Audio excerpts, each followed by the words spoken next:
terrorizing, a great beast with eyes like crimson fire. Leviathan returns to devour the world.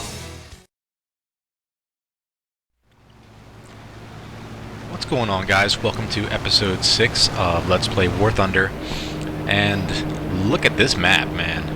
Beautiful. I haven't played War Thunder in months due to World of Warships and Elite Dangerous and a couple other games that I picked up.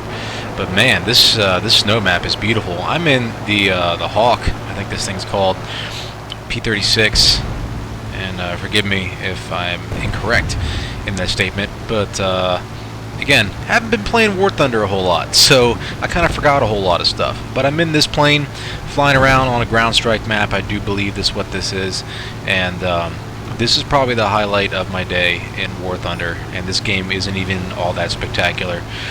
I'm slotting in on a BF-110 right now, and just making sure I keep my speed up because I'm waiting for him to complete his gun run. He's starting to gain some altitude, and okay, well, that DO-17 looks like a decent target. Let me check my 6 real quick and make sure there's nobody slotted in on me. Looks like I'm alright. So I'm going to go in on him and, oh, damn it. I'll just pull this into a roll and see if I can come on down behind him. I didn't want to, that was just too much of an odd angle to try and slot in on him there. So I'm just going down here on my dive on this DO-17. He's taking out some bunkers, and son of a bitch. Today is just not going to be my day, it seems. And forgive me if I sound negative towards War Thunder here, but I mean, the main reason I've been taking a leave of absence from this game is War Thunder, on paper, War Thunder is in beta. They've been in beta for quite some time now. And in reality, I haven't seen any good gameplay changes to this game at all. And I understand that they've implemented things like changes to how tank rounds pierce armor, and they've updated the flight models to a bunch of the planes, and how planes get damaged and stuff like that. And I know they've put a bunch of planes and tanks and maps into the game that are just beautiful, and the game itself is absolutely gorgeous. But none of that really matters when the core gameplay to this game is still just, at the worst of times, it's just unbearable, and at the best of times, it just kind of leaves you scratching your head. And this video today is going to showcase a lot of those moments that I've had over the past 24 hours trying to enjoy this game. And not for a lack of trying, mind you. I really gave it my all to try and get back into the swing of this game, but when things like that happen, I mean, maybe I'm just new here, but he shouldn't have a wing anymore. You know what? Airplanes aren't fun today. Let's try tanks. I really love the tank combat in this game. It's pretty much phased out World of Tanks for me. And this map in particular is one of my favorites, and this battle's gonna be a pretty good one. The capture point is on the other side of that mountain up there, so we just gotta push up here around this bend and try and capture the A point. Where is my team going? Look at the map. My team is going south. The complete opposite direction that we're supposed to go to win this game. In the foreground there, you'll notice a burning ISU-152 that just decided to drive out into the open across an open field. Intelligence is something that's hard to find in online multiplayer games, but here we got a T-34. Nope, maybe I was just imagining things. That's an IS-2 over there. Maybe I can possibly... Nope. So the only real thing to do now is to try and, I guess... Oh, shit, the enemy's capturing A. Well, that's a Tiger 2, and I just donked my shot into a tree. Excellent. Excellent. So really the only logical thing left me to do, looks like my team that's, well, the small portion of my team that's on this side of the map is going to go up there and try and push A. I don't fancy my odds of going toe-to-toe with what I've seen so far of the enemy team, so I'm just going to do a wide flank around the mountain and see if I can try to hit their reinforcements. And wait, the Tiger II just died, and our Panzer IV-H just died, and our Tiger, our Tiger I up there just died. So yeah, now I'm all alone. All alone on this side of the map. Yep, now I'm getting shot at from the sky. This isn't gonna end well. At least maybe I can get around this ridge and do some damage before I go. Picking up some speed now, going downhill, and if I can get over here and maybe get to the supplies at the B point, that would buy us some time. But again, I don't fancy my odds. That B point's out in the open, so I'm going to get around this bend. So I can already see something over there. Tiger II, is that what that is? I don't know. Get around this bend. Oh wait, there we go. There's a Tiger. I drove the whole way here to get blown up by a bomber kill streak. You know what? It's okay. It's over and done. It's in the past now. I'm just going to move on. I'm just going to hop in my Stug here, go up here to where the road starts to even out, and try to get some long distance shots on those enemies. What the hell was that? Oh my god! I think we'll be all right though down here in this ravine from those bombs. But yeah, go up here and get a nice angle on these tanks over there and see if I can get some ranging shots on them. And here lining up. Oh, good lord! Okay, maybe not. Maybe not. Tiger II's got me zeroed. This whole road's a kill zone. We got T-44 up there. Maybe not. Alright. Well, I guess I won't do anything. I guess I'll just die then. Now watch this. That right there is a tank shell passing through solid rock. I know this because it took me 15 minutes to evaluate the footage. What the fuck, War Thunder?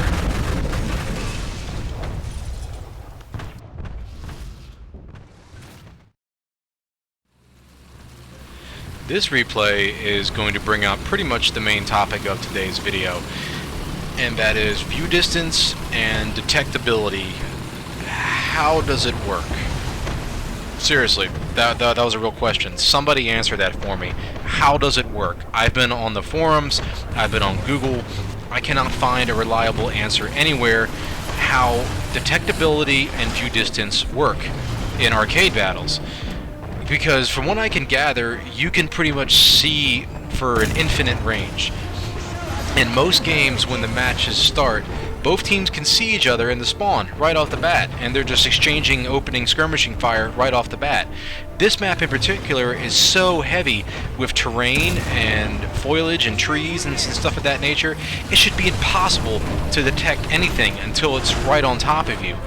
But it's not the case. This Panzer IV over here, I shouldn't be able to see him. I don't even know how my teammates can see him. But somehow they can. But watch. He fired back at me. How does he know I'm here? You could make the argument that my teammates are spotting and relaying his position to me, and I'm opening fire on him, and he can see my muzzle flash, and he's returning fire. But how? There's like 500 meters of trees between me and him. It's not possible. And throughout the whole course of today's video, you're going to be seeing this. This KB2 is way on the other end of the map. Somehow, somebody on my team spotted that guy. And I just don't understand. Like, not to compare it to World of Tanks, but World of Tanks, each tank has a certain distance where, you know, if you're within 200 meters or whatever of the tank and there's a clear line of sight, you'll be detected and you'll pop up on the map and you'll pop up on the screen, and teammates, you know, can shoot at you as long as you're within the radio range and all that stuff. But I really don't think that's how it works in War Thunder at all. You have your crew skills like range finding and vision and things like that that you're supposed to put your points into to help your tank see farther and crap like that. But I've been throwing points into these skills since I've been starting to play this game, and I've noticed really no change at all. And the reason I gripe about this so much is that all these tanks that are on my screen right now, I'm pretty sure almost all of them are behind cover. It is sensory overload. It is information that is just too much to process, and you simply don't have enough time to evaluate your targets carefully. And you can make the argument that, well, you know, you're just not skilled enough. You just either play more and get good. But it's not that simple. If, you know, you're shooting at target A, like this KV-2, that is behind that much cover, it shouldn't matter if he's being spotted by somebody on the other side of the map. It's as simple as there is so much terrain in between me and him that it is impossible for me to shoot him, let alone see him, so he shouldn't be on my screen. Case in point right here with this IS-1. I've wasted so much time trying to figure out where he is that I died because I didn't notice the KV-1 that drove right up to me. And I don't mean to sound like a crybaby, but I mean, I've been playing this long enough to know when something's broken. So after much of the day was spent just raging it out in arcade battles, I said, you know what? If the view distance and the detectability and everything is going to be such an issue, I'm just going to jump back in the realistic battles and have some fun in here. At least I won't be able to complain about tanks seeing me when they shouldn't be able to. So I'm going to go up here, get into this nice little outcrop by this rock, and I don't quite have the gun depression, so it's a matter of just positioning my tank to actually make use of this spot. And it's a lot harder in realistic battles because you have to line up the crosshair. Making use of the commander view now. Did you see him? Did you see him? I saw him right up there in the rocks. See him? There's a KV-2 up there. I'm lining up my my gun barrel, which is really hard with my mouse. That KV-2 sitting nice and still, and I just donked my shot right to the freaking ridge line. Now, if anybody was watching this position, they know that I'm right here. It appears that KV-2 saw me because he's getting the hell out of there. Or maybe it wasn't a KV-2. He backed up pretty far, pretty fast. He's coming around the bend here, and that looks to be a T-34. Yeah, okay, so that wasn't a KV-2. But I don't pretend to be accurate at all in realistic battles. I don't play enough of these to really get good. And, ooh, what do we have down here? Looks like a Panzer IV. Oh, wait, no, what do we have over there? I can't tell from this distance. It's an IS with an invisible turret. All right. I like the distance glitch. That's pretty cool. Second shot going in, bouncing off the gun barrel. That's hilarious. Just smack that thing right out of the sky. He's getting out of there. He's taking a shot into his flank, it looks like. Third shot going in. Yeah, I missed by a country mile. I can't, like I said, I can't get good at range finding in this game. It takes a lot of practice to get good at realistic battles, and you know, sad to say, I am just not good at realistic battles. So after being up there for some time, I decided to just go ahead, push the flank with the rest of my M18 Hellcat company. There's two of them over here, and a third one has already swung all the way around the lake. Excuse me, friend. Just making my way around this lake now, see if I can try to maybe sneak the enemy spawn, get a few kills over here, or I could push in through the back of the town and push into A. As I continue my journey over here, I noticed that the M18 that managed to make it into the town has died, so now I'm pretty much all alone. I think I saw movement down there, maybe not. I'm just gonna watch that road. No, doesn't look like anything. I'm so terrified to move from this spot because it is a pretty good camping spot, but I'm not much for camping. Pushing into the town. Oh dear God! Pushing into the town to try and get A. I took a shot from somewhere. I have no idea where it came from. I think it might have came from. Yep, there's something over there. I was pushing through the open, so that is on me. It's a Tiger. First shot went straight to the turret ring. That bought me some time. Artillery now coming in on me. Oh God! Second shot doing nothing. If I can survive just a little while longer. Oh, he's donked his shot into my track, and nice. Picked up a Tiger kill. That's good. I'll take it. But I got artillery coming down around me. Oh God. Oh my God. This is going to be a while. 30 seconds repair time.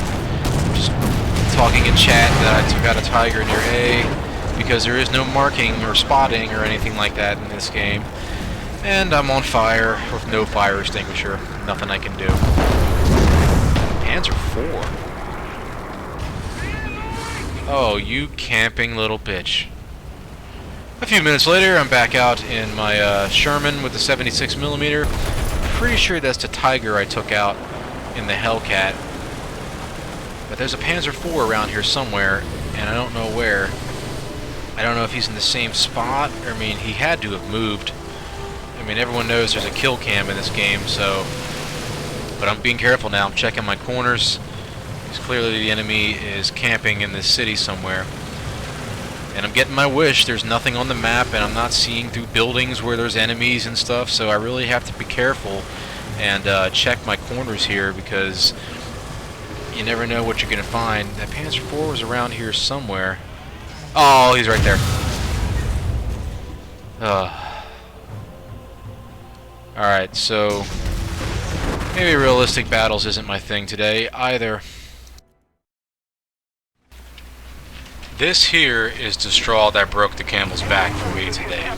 Jumped back in the arcade battle because realism was just, well, a little too realistic. And I've been hit from something, somewhere, to the west.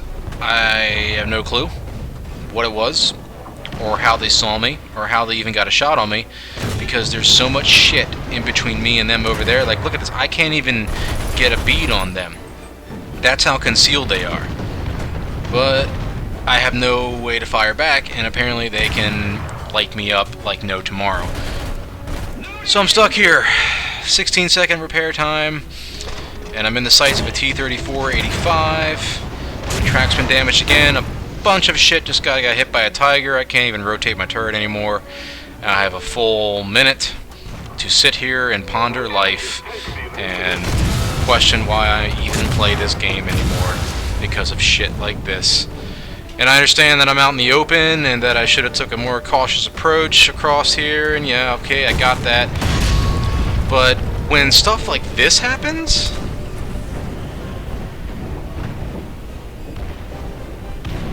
you tend to just question the existence of God. Okay, so maybe I'll play a few more games. You know how it is. Everybody rages out and say, fuck this game, I'm never going to play it again.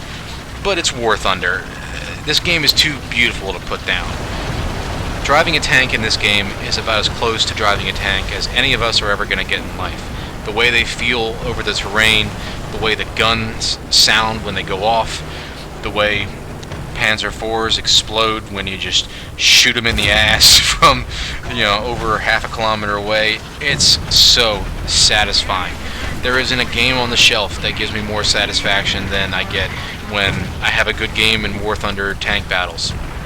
I've made countless videos about this game, praising it for what it is. It is a free-to-play game. You don't have to spend a dime on this if you don't want to.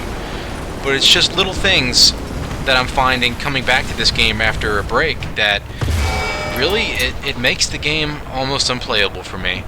Like this Panzer IV-G right here, he's being detected by somebody else probably. But right now, he's taking a shot at me, and he's retreating down behind a ridge. But he's still visible. His name tag's still there. He's still showing up on the map. That's, I mean, he disappeared now, but just little things like that, it just breaks the game for me. Watch this T-34 up here. He's gonna poke the ridge and disappear. But he's still there. Why did he disappear? What factors determined whether or not he engaged his Romulan cloaking device or not? Watch this T-34-85 here. Clear shot on the lower plate. I shot the ridge. You could contribute that to accuracy or something like that, but he was point blank. Things like that I'm having a very hard time justifying and finding an excuse for. Especially from what you're going to see later on in this replay as I engage this Sherman over here. I'm not sure if it's right now or later, but I'm going to move down here and attempt to try and cap B here because we're losing this game. That's another thing. You either win or you lose. There is no middle ground. There is no coming back from a close defeat, or snatching victory, from the jaws of defeat, or snatching defeat from the jaws of victory. You know from the early goings of this game, if you don't establish a strong presence at the start of the match, you're just not going to win. It's just that simple. Watch this M4. Just watch. Reticule wasn't even on the tank when I pulled the trigger, but the round sailed true, and he got blown into next week. It's, little things with the gameplay, they really need to do something about. I don't want to see another new tank, or another new plane, or new map, or graphic resolution settings, or anything like that changed in this game until they address these issues. Because these are issues that have been in the game for quite some time, and that the community has been desperately seeking Gaijin to fix, but they simply haven't. And my last complaint that I'll leave you with for today, I did a good game there. 3 kills, no deaths, 6,000 silver, and a measly 636 experience points. That's it. How is anyone ever supposed to rank up and obtain new vehicles in this game if that's the reward system that's in place? So for the meantime, I think I'll stick with World of Warships. At least that's a beta that has its shit together. Give the video a like if you liked it, comment if you have a comment or question down below, and as always, take care. I'll see you when I see you.